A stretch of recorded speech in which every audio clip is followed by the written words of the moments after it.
The typical new car launches with much fanfare and then goes 3 or 4 years with few changes until its shiny new wears off. After a few mid-cycle upgrades, it then soldiers on for a few more years until, usually, it is replaced by an all-new version. So logic would suggest that a given car would be best at the end of its life, having undergone all the improvements it can. So along comes the black-painted 2016 Hyundai Veloster turbo tested here, de facto inheritor of Hyundai's performance crown now that the Genesis Coupe is gone and the N Performance brand is yet to launch. Introduced as a 2012 model and built on the bones of the previous generation, Elantra, the Veloster is now in its twilight years.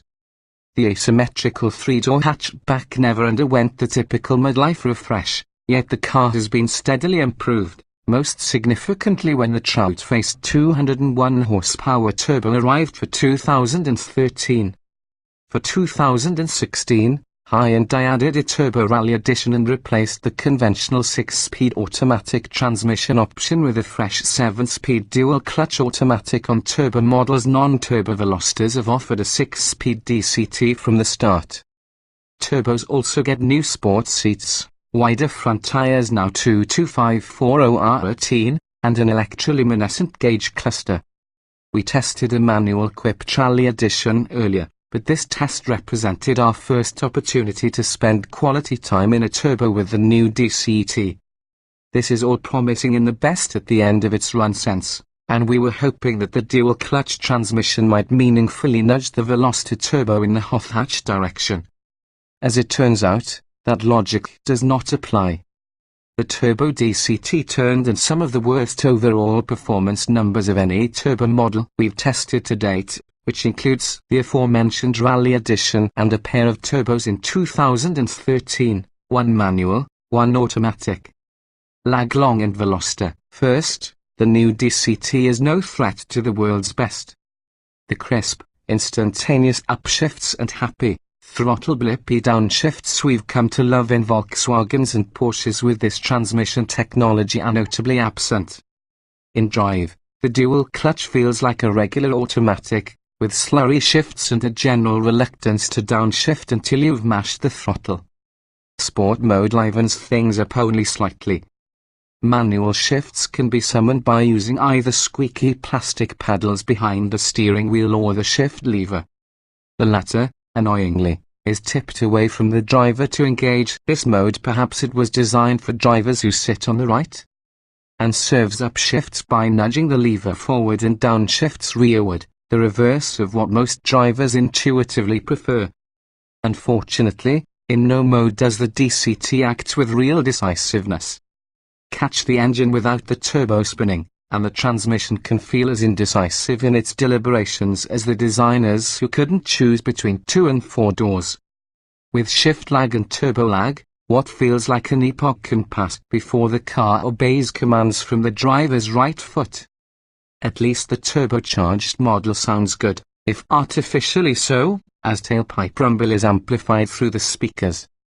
One payoff, more crucial to Hyundai's regulatory compliance than to the consumer, in this era of cheap gasoline, is that the transition from the conventional 6-speed automatic to this 7-speed DCT increases EPA fuel economy ratings by 2 miles per gallon in the city, now earning 2,733 miles per gallon city highway.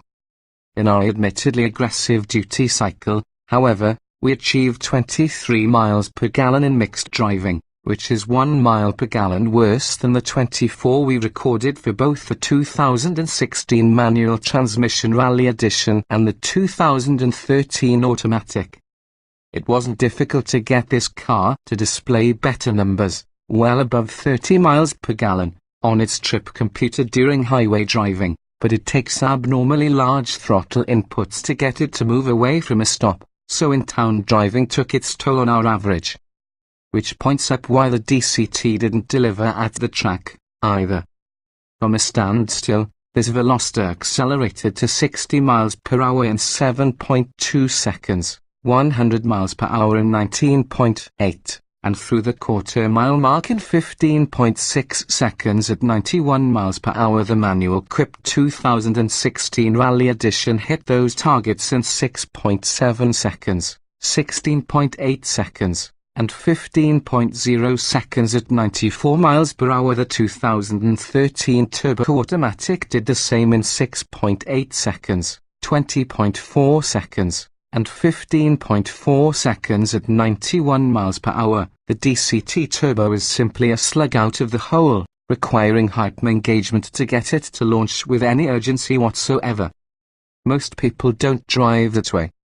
Once it's rolling, the DCT's 5 to 60 mph figure of 7.7 seconds versus 8.0 for the 2013 automatic, and its arrival at 120 miles per hour fully 3.5 seconds sooner tell us that the new transmission does indeed hand gears off more quickly.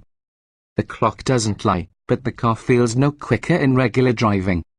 While its front-driven wheels now wear wide rubber, we suspect this Veloster would have fared better with the grippy 2.1540R18 Michelin Pilot Super Sport Summer tires that were on the 2013 automatic we tested.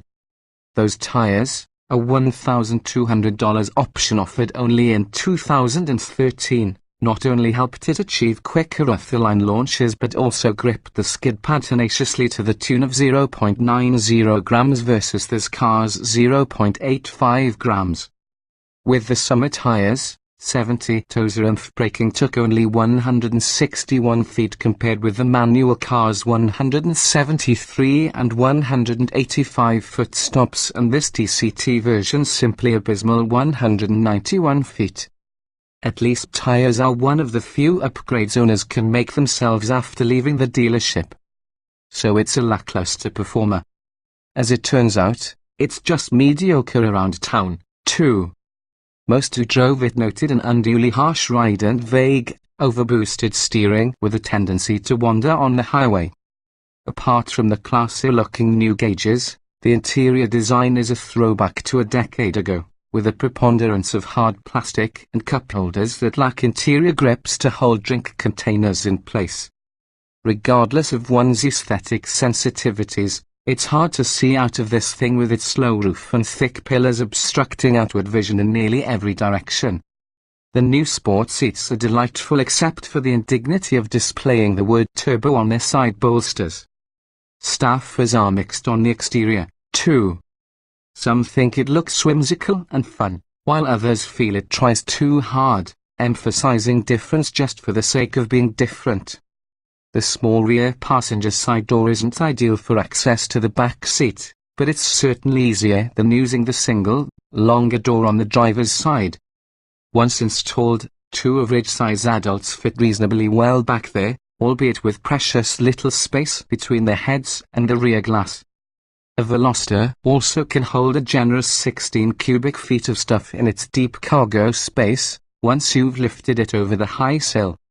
Our Veloster came with the $2,700 technology package, which brings a panoramic sunroof giving us a good view out in one direction, at least, automatic climate control, navigation, HD radio, automatic headlamps, reverse sensors, and Hyundai's Blue Link telematics system with a 3-month trial.